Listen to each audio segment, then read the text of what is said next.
قال فبعزتک لاغوینہم اجمعین الا عبادک منہم المخلصین. اللہ کی بارگاہ میں کھڑا ہو کر کہنے لگا اے اللہ مجھے تیری عزت کی قسم میں ضرور تیری مخلوق کو گمراہ کروں گا, میں انسانوں کو راہ مستقیم سے ہٹاؤں گا. الا عبادک منہم المخلصین, ہاں صرف وہ بندے بچ جائیں گے جو تیرے خالص بندے ہوں گے.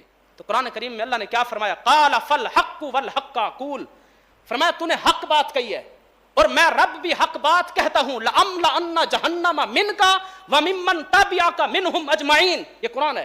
اللہ نے فرمایا کہ سن لے پھر میں ضرور تجھ سے اور تیرے ماننے والوں سے جہنم کو بھی بھر دوں گا.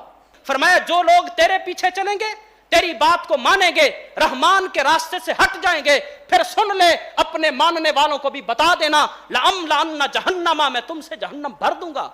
فرمایا پھر مجھ رب کا عذاب جہنم بھی تیار ہے, وہ لوگ جو تیرے پیچھے چلیں گے پھر تیرے ساتھ جہنم میں جائیں گے.